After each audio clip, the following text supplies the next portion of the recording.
Bloody hell, mate. I tell you what, there's nothing like a bloody drive on a Sunday arvo in the wasteland, you know? Running down a couple of marauders, helping out a village in need. I tell you what, mate. It's the little things that really matter in life, you know? Yeah, you're right, mate. It sounds like you got my throat infection. Yeah. Damn, sorry, yeah, I was just telling you about my weekend. You gotta be fucking kidding. Here's the first movie. Did you know I'm utterly insane? Peel that pig and slice him thick. The body count is always bigger. Hi, I'm Chucky. Wanna play? And the fucking trees walked in those movies. Hi, doggy. What a story, Mark. The greatest trick the devil ever pulled. It's just like your opinion, man. Life moves pretty fast. If you want your sequel to become a franchise.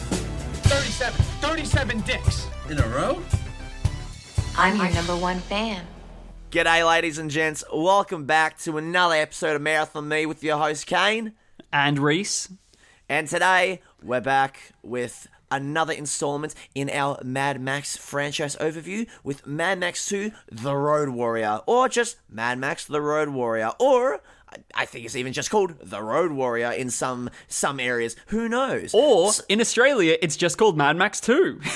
Oh, what a versatile movie this is. This is already going off on a great start because this is just a versatile movie, versatile title. Love it.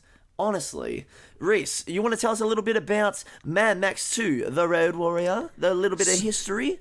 So set 3 years after our first film, we're introduced to a world that looks a little bit more like what we think of when we think of Mad Max. Full of sand, we're now in the apocalypse, I would argue, mid-apocalypse, a lot drier, civilization has completely collapsed now, very little semblance of what we would call the normal world. So a lot has seemed to happen in 3 years, I've got to say. Oh my god. But it is a welcome change. It's a whole new expression of what the wasteland is. And it looks much prettier. $4 million pretty. And I am here for it, man. Also, have to say, this is our first ever episode of Marathon Me with a sponsor. And the sponsor is my friend Tony Ling, who paid for the renting of this movie on Amazon Prime. So thank you. Ooh, very nice, very nice. Well, I might as well also give a shout out to Nicholas Murcott for the $5 spent to rent this movie. As I thought, I would have been able to rent it on my own account because I have my own Amazon Prime account, but it was linked to Nicholas's card, so I'm like, oh shit, oh no, fuck. Does he know? Does he know? Yeah, no. I told him. Oh, okay. I tried calling him that night, being like, "Hey, man, I accidentally spent $5, and I might have to spend another $5 for Beyond Thunderdome. I'll pay you back." And he would not pick up the phone. Did not pick up the phone at all. So I'm like, all right, well, I'm just gonna have to tell him in person, or he's gonna have to find out the hard way. So I tried, man. But shout out to sponsor Nicholas and shout out to sponsor Tony Ling, was it? Yeah. I love to just dox his entire name, but oh hell yeah. I love you went for the approach of don't ask for permission, ask for forgiveness. Exactly. But that's what a true road warrior would do. Precisely, mate. Precisely. I'm just getting into character. That's just it. Yeah, exactly. We're a bit deeper into the desert, and Max has he's lost his family, and it's time for him to find a new one. Here's a little bit of the trailer of Mad Max 2, The Road Warrior. This is what it has come to. Look! Out there! They're coming back! Come on, move it! Here is where it shall be decided. There it is. Greetings from the Humongous. In a world without gas. The Humongous rules the wasteland. I'm gravely disappointed that you wish to take the gasoline out of the wasteland. Defend the fuel. We'll never walk away. Give me the pump, the gasoline, the whole compound. This is a land that prays for a hero. Well, anyone's gonna get in there, it's gonna be you. This is Mad Max 2.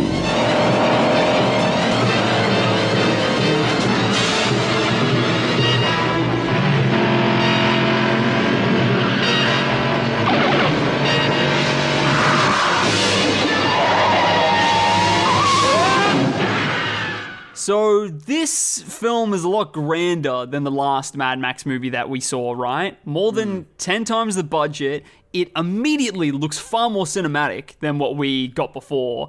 Freaking it looks gorgeous. fucking beautiful fucking film. And you know, it is obviously like when you think Mad Max, this is the one that you think of. This is the one that like probably a lot of audiences saw over the first one. I think there's a lot of audiences that never would have seen the original Mad Max and just went into Mad Max the Road Warrior thinking that this is like, oh yeah, this is the one that started it all type thing. And Well, that's why it was released overseas in a lot of places as just The Road Warrior. So then people wouldn't see Mad Max 2 and go, "Oh, what? What's this Mad Max thing?" And then dodge the film because they haven't seen the first one. Yeah. Where you pretty much could just enter this film without having the basis of the original. Yeah, I think that's a great thing. Yeah, both of these movies, like 1 and 2, they feel like their own standalone type films. I feel like that's a thing also that we'll touch on later on in later entries, that like all these films, they are a part of a franchise, a series, but like they all kind of feel like their own standalone stories. You know what I'm saying? Like you could like jump into any of these Mad Max films. Maybe not Furiosa, but you know, we'll touch on that later. But you could jump into a lot of these movies and still get a rich experience without having seen the other films. You know what I'm saying? Yeah, they're all episodes in this big Mad Max saga, right? Yes. But they only are built up even further upon the context of the other films. Where, definitely. With like, especially this one. But I want to ask Kane, because this is your first time watching it. What was your take? This is for many people, this is like their favorite, and they prefer it a lot more over the first Mad Max. Are you in that camp? Well, this was the film that I was the most excited to watch, because like this was like one of the films when I was first getting into like filmmaking that I was always fascinated to watch, because like it mattered more as a kid than it does now, but you know, this had like the coveted 100% on Rotten Tomatoes. This is credited as like one of the greatest movies of all time, one of the greatest action movies of all time. So obviously I was going in very excited, and it was no hot take, no contrarian take or whatever. I had a good time with this. I thought I had a lot of fun. I thought this was a great movie, honestly. I feel like similar to the first movie, I'm not as much in love with it as everyone else seems to be, but I still greatly enjoyed this. I had a really great time with this film, honestly. Are you in that camp though of people that probably prefer this over the first? See, it's funny because, like, upon finishing this movie, I did think that, but after having discussed the original Mad Max, it is very difficult to kind of really decide, honestly, because while I don't love the original movie, I obviously have a lot of respect for like how it was conceived and like what was done with like how little budget and experience there was. Meanwhile, with this one, obviously it's a lot more professionally made, but like obviously it is a lot, you know, obviously there's a lot more set pieces, a lot more of a beautiful film, a lot more like competently done filmmaking wise. Like there's a lot to appreciate with both of these movies that is making it very difficult to really kind of decide which do I prefer. Do I prefer the more ragtag amateur group that made this film through blood, sweat, and tears, or do I prefer the more grandiose, beautiful, just fucking adrenaline rush that is Mad Max 2? I don't know, honestly. I at this point I don't know. Like I thought I had it set in stone, but after discussing the first movie, I have no idea anymore. Interesting. Okay, so that it's a very hard watch this space for the ranking episode then. Oh yeah. Oh my god, yeah. Okay, that's very exciting. Man, this one also is when like Warner Bros had their fingers in the pie now, so it is like a big like now it's a studio film. Like as much as it still does feel like a lot of control is in the hands of the individual creators behind it. Yeah. It is, they have a lot more support to be bigger and grander. And what's lovely is that it doesn't feel like that it loses too much of its essence, right? No, I think that there's like more to gain here than it does lose. But saying that, I definitely am more of a fan of the first one. I like that. I like the narrative of the first stays with me far more than this like non-stop action. You're so predictable, dude, because I knew even after watching The Road Warrior, I just like, even not knowing your opinions, I just knew in the back of my mind, I feel like Rhys is going to say he prefers the original over Road Warrior. I fucking called it. Man, well, get ready. I'm going to have some really wild takes coming up in the rest of the franchise. I am very excited, very excited. But yeah, with this one though, I do have to say I freaking loved it still. I still adored this film. It when I first watched it, I remember really not liking this movie. Really? I gave it like a 2.5 out of 5 stars on Letterboxd on my first watch. Okay, Jesus. Like, look, on one hand, like kind of fair, because especially on your part, because you're not really an action guy. So on one hand, I kind of understand why maybe it wouldn't hit you that hard. But give me like in your own words, like why didn't it connect with you the first time around? Okay, I know exactly what it was. Is Right. that when I first watched all of them, I watched them all, like, I watched Mad Max 1 on Stan or something, and then 2 and 3 were quite difficult to get your hands on when I was watching them, so I watched them on these shitty, like, free, illegal streaming sites. Okay. And the copy of Mad Max 2 that I watched was low-res, audio terrible, and it just didn't hit, the action did not hit me, like, even in the slightest. It was the aesthetics and the story that I was looking for, and the story just wasn't all the way there for me on that watch. And that's what I was thirsty for and hungry for after watching the first Mad Max. And then when I wasn't getting that, and I was getting almost like a different genre of movie, a totally different take on the IP, I was disappointed and I was closed off to it. But this time around, watching it in 4K on like, shout out to Tony on his OLED TV, man, it was gorgeous. And every action sequence, I was there. I was locked in, and I was loving what I was seeing. So the upgrade was like insane from first watch to second.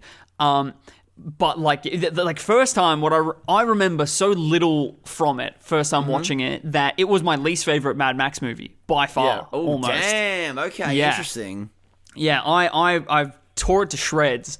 But this time I saw what there was to it, I think.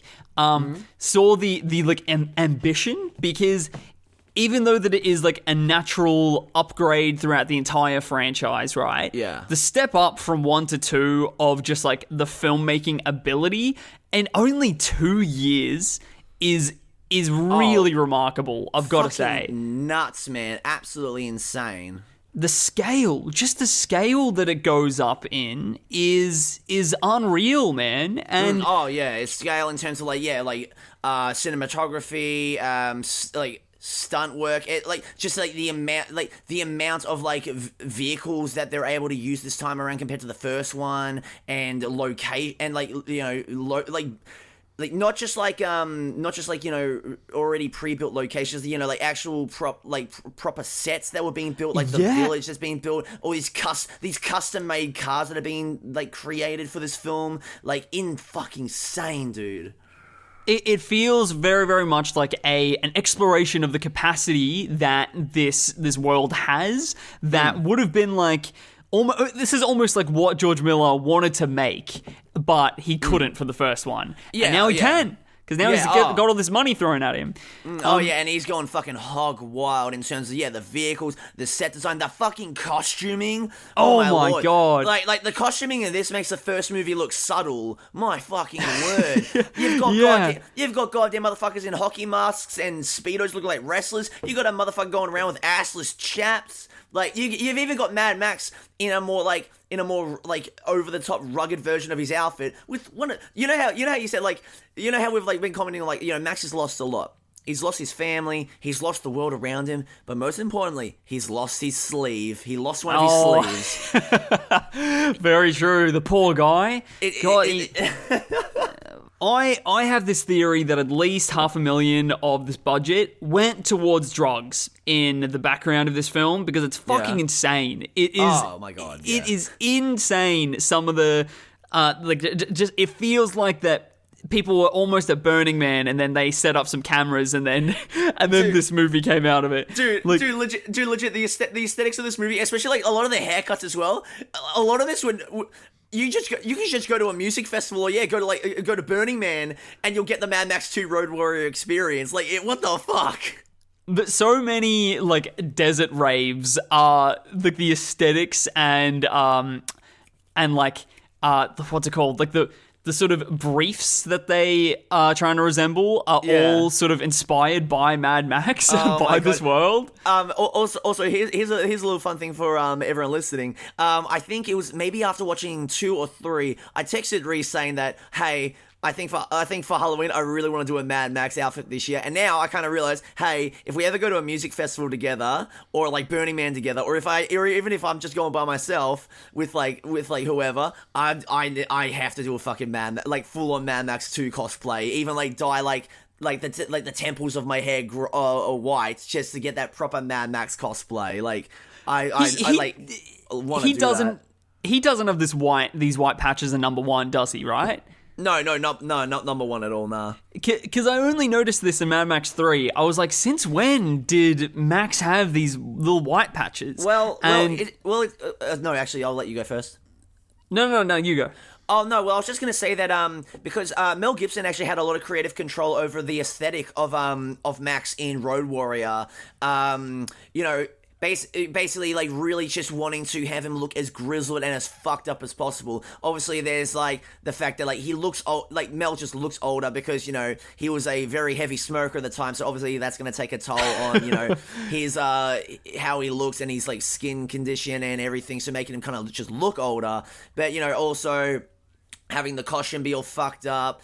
He cut his own hair, so obviously make him look rugged and fucked up in that aspect as well. We didn't even touch on this in the first movie, but he's got a sick as fuck leg brace because he gets his leg shot out in part 1, which then carries over into part 2 and I think part 3, which is just such a fucking cool detail, in fucking insane. My God. I love how so many characters seem to have that same weird steampunky leg brace throughout the entire franchise. Yeah. So many people do, and it really just puts in the front of mind that it's these people are breaking down and they're disheveled, and also the dichotomy between man and machine in this world, and because everyone's so obsessed with cars and machinery, right? It's almost blurring the lines between where the human body ends and machine begins. And then that's only reflected more and more throughout the franchise when you get characters that become more sort of incorporated with a machine, all culminating to freaking Furiosa and Immortal Joe, and very, very cool. And it all started with just a little leg brace. We love small humble beginnings, don't we, Rhys? Exactly. Small, humble injuries that lead to much larger, grander things. Beautiful. Speaking of dichotomy, one thing that is a bit stripped away from this film in comparison to the last is this contrast between old and new world, where it is all just new world. So this is real amidst apocalypse, pure chaos. There's the most organized thing that you see is this sort of this little town. Do you know what the town is called? Not that I recall. No. Yeah, me neither. But Which is doesn't matter. weird. That's Which is weird because I know the towns in like all the subsequent movies, but yeah, I don't remember this one. But it's like that's the most organized thing that is there, but it's still so disheveled. There's feral children all over the place. There's like everything is still coming into itself and finding where it sits and where it's placed. Even though the village is a lot more civil than the rest of the world, there's still a bunch of they're all still a bunch of fucking weirdos. Like there's the feral child. There's motherfuckers going around with bizarre haircuts, like dressed up in weird attire. Like there's still a bunch of fucking weirdos, just somewhat more civilized. That exact description could be used for like goth clubs as well. Weird haircuts, the feral kids going around, people dressed all weird. Oh my god, yeah, true. Actually, just the exact description of what a rave in the Australian 80s would have been like. Oh, yeah, true. Maybe it's not the raves got inspired by Mad Max. Maybe it's Mad Max got inspired by raves. Yeah, who knows? Yeah, I mean, we don't know. Maybe George Miller was a huge raver back in 1980, and then use that inspiration, use those experiences as inspiration for the Road Warrior. Maybe he went back to working in a hospital between Mad Max 1 and 2, and then got inspired by all the injuries rave-related. And then that's where Mad Max 2 was born from. My God, if only they had made one in like the late 90s, early 2000s, George Miller could have used his experience of motherfuckers during Woodstock 99 and really created something fucked.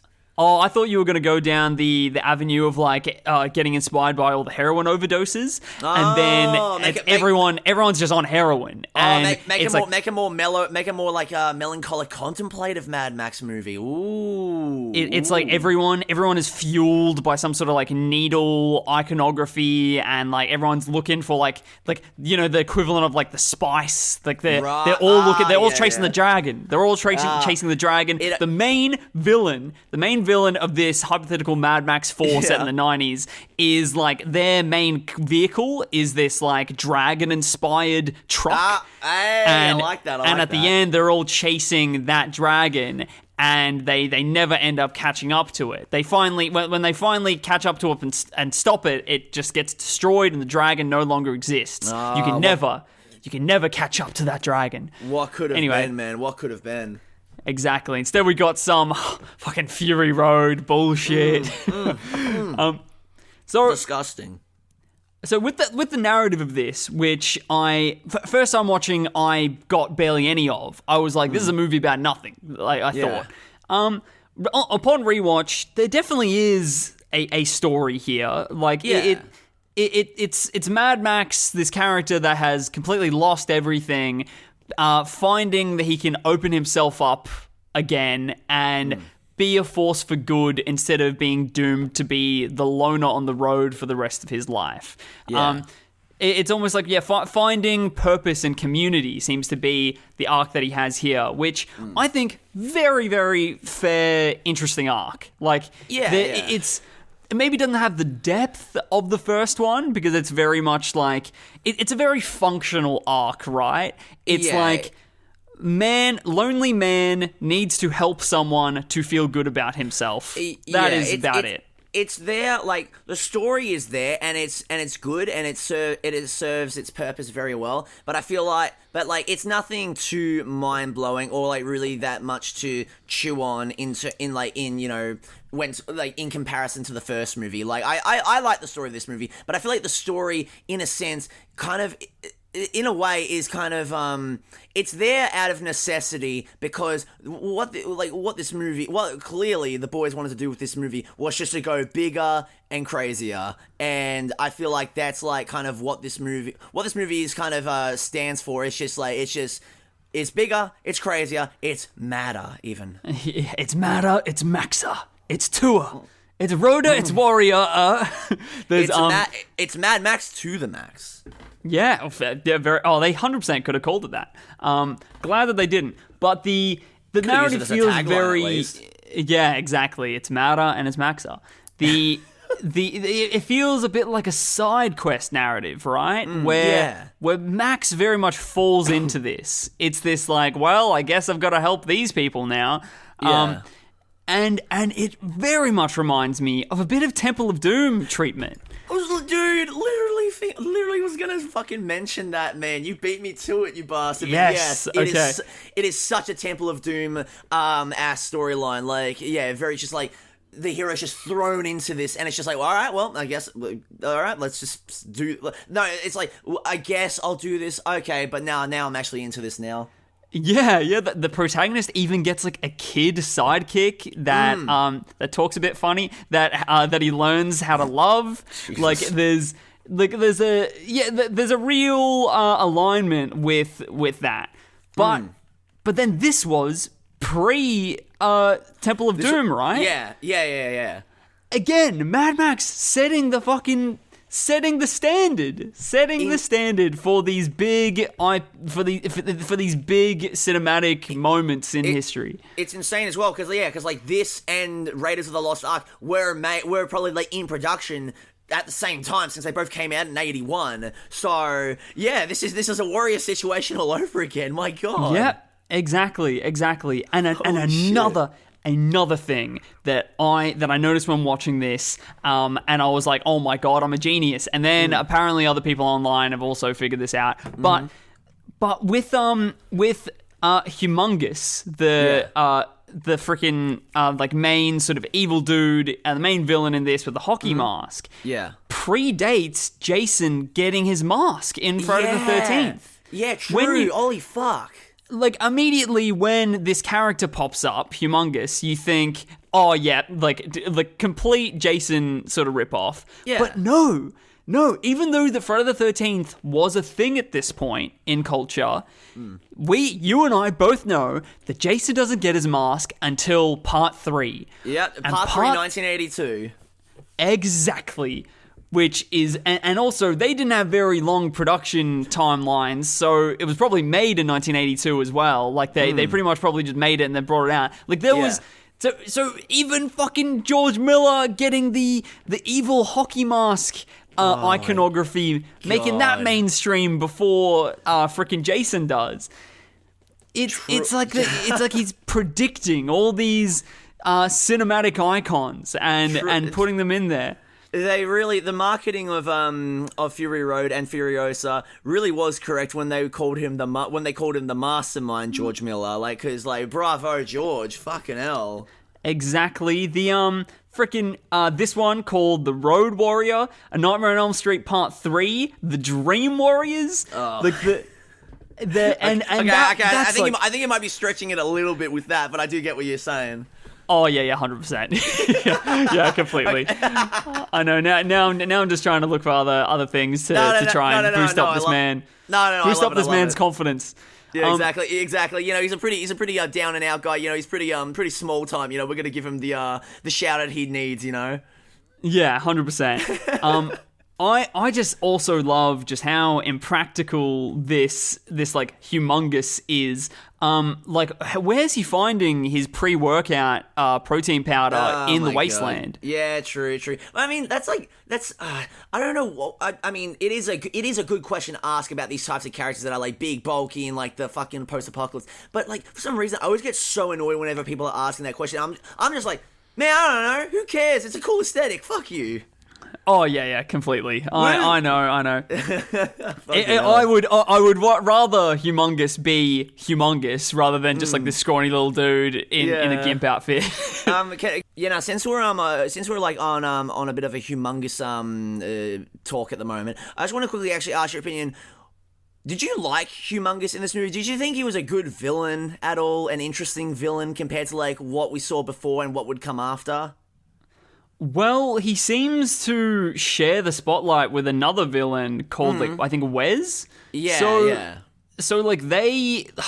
Instead of it being, like, two strong villains, they sort of do share the spotlight of one, and neither feel like great big villains. Yeah. That when you do compare it to, like, the big villains of all the other Mad Max films, it is probably the weakest. It is, like, He has an interesting aesthetic, but also there's no character or motivation really there other than just like he's a part of this gang and he's the biggest and the strongest and probably has the best look to put on the movie poster. Yeah, like that's exactly how I feel about Humongous as well, is that cool aesthetic, but kind of an underwhelming villain, because like, at least with Wes is actually doing stuff in the movie, and has a little bit of, I feel like has a little bit of has a little bit of like, not really depth, but like a little bit of like a tiny bit of depth and agency in terms of the story of this movie, because early on in the movie, you see him riding around on a bike with this blonde dude who's like, are they lovers? Apparently, how the characters were written and how they were portrayed by the actors, there's supposed to be a father-son dynamic where, like, he found the blonde guy as a lone wanderer and kind of took him under his wing as his surrogate son, which I don't see at all. Okay. What the fuck? I am not getting that whatsoever. But, like, when, early on in the movie, when, the feral kid kills him with a boomerang, the one time a boomerang's actually worked, you ever try throwing one of those motherfuckers? It's impossible. Like, my God. Yeah, I think that we just don't know how to do it, though. Yeah, I think we're going to hand in our Australian cards, honestly. We're not true blue Aussies. No, but, you know, after Blondie's death, you do get a sense of rage and like vengeance with Wes and with like, you know, his actions in the movie and how like thirsty for violence he is in this film. And, you know, he's actually given stuff to do and, you know, is, you know, in the action. Meanwhile, Humongous, from what I recall, doesn't do shit. He calls out the village being like, oi, you guys are dicks. We're taking we want all your resources type shit. But he just, for the what I remember, he just sits around and does nothing. I think he shoots a gun once and then kills himself at the end of the movie. You're still talking about Humongous, right? Yeah. He does shoot a gun a couple of times because he has that like revolver with scope on it. Yeah, right. And I think there's 2 scenes where he uses it, but he doesn't really get much done with it. Well, no, that's the point. Yeah, he doesn't really do much in the movie, despite being like the big bad and the big marketable baddie as well. It's an extremely like video gamey motivation that a lot of these characters in this one have. It's just like looking like a fight for the valuable object, no matter what that is. That's almost like as deep as it sort of goes. You are right with like Wes seeming to have a little bit more sort of fury and passion behind it. Yeah. But there's even like though that Max's arc here is that he's supposed to be like this is the start of him becoming selfless and putting himself out for these like people that are something greater than himself. Yeah, like I still never really feel too deeply like that. He's not just doing what makes most sense in the situation for his own self-preservation. Yeah. The only real moment where I'm like, oh, okay, this is what's going on is after Max like.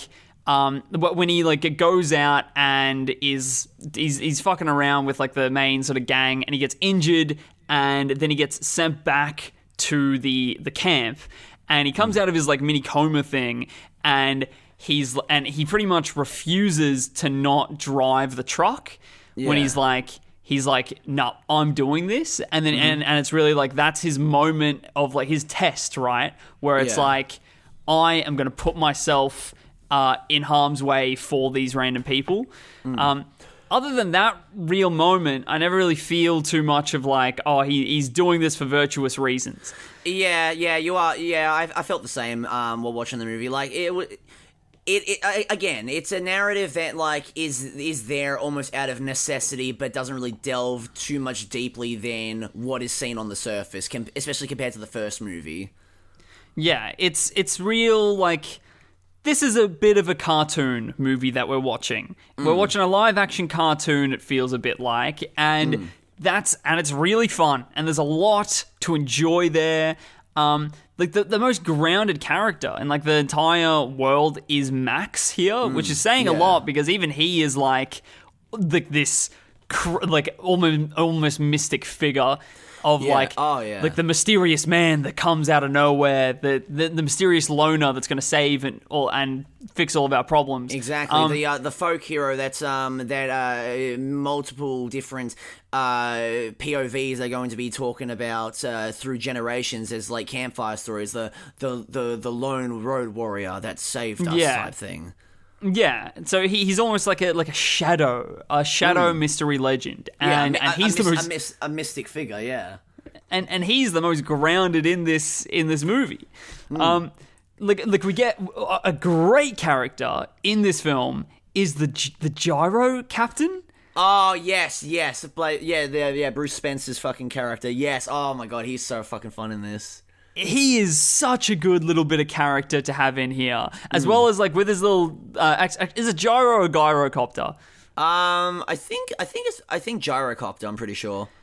Like his gyrocopter gives another layer to like the main climax here. That it's like, but like now there's also like threats from the air. Yeah, it's like and he feels like he's ripped straight from a freaking cartoon, right? Oh, completely. Yeah, definitely.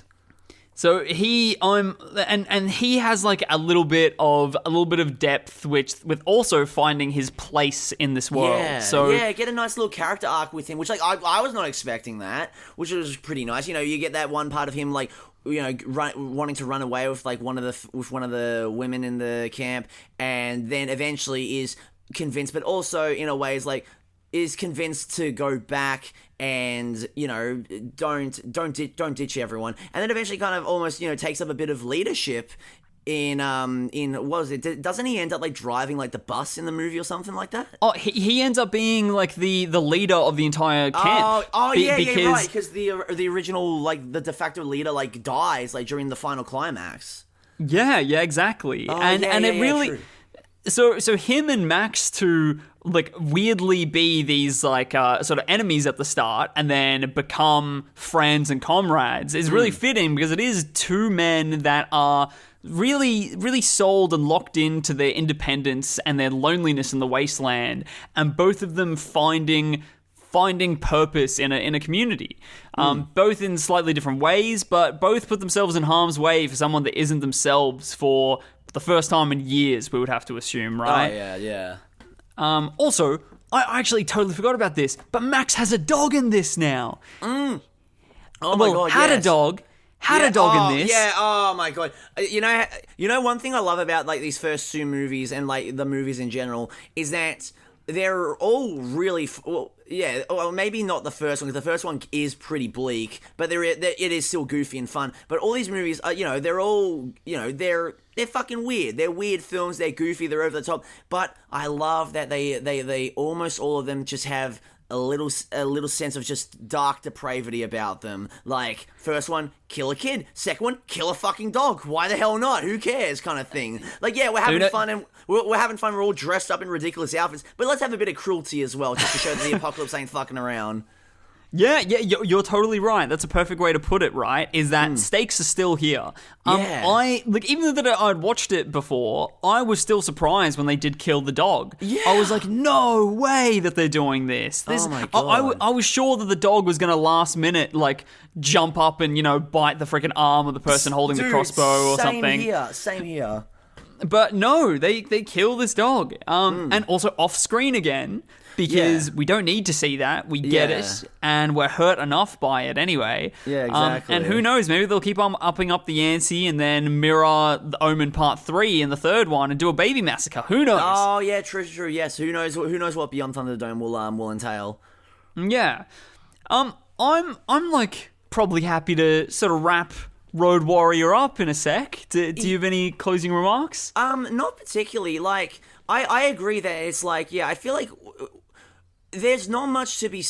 That was kind of my closing. When turning off the movie after finishing it, that was kind of my general thoughts, where it's like, this is a really fun movie, a great time, really impressive spectacle, amazing final climax, but that's just it. Like, it's a really fun movie, but it's not really a movie that is saying a lot or trying to be thematically bigger or richer than it is. But I feel like it doesn't really need to be, or it wasn't. That at least wasn't.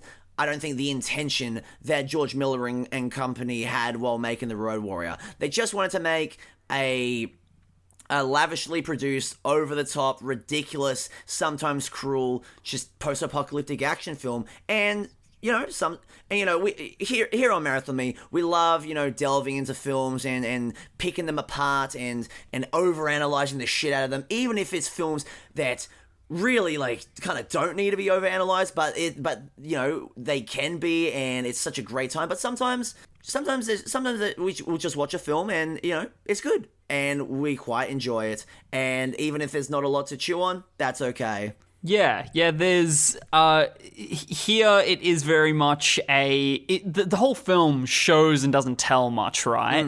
So because of that, there's not a hell of a lot to tell about that. And I think that what it mainly sort of does is that it plants the seeds that planted in the first film of this world have sprouted, and we're getting more of a sense of what this world that George Miller wanted to create in the first place really is, and what it can be. At the end of this watch, I could not wait to see what more was to come. Oh my god, same here. And you guys are going to find out next week as we go Beyond Thunderdome.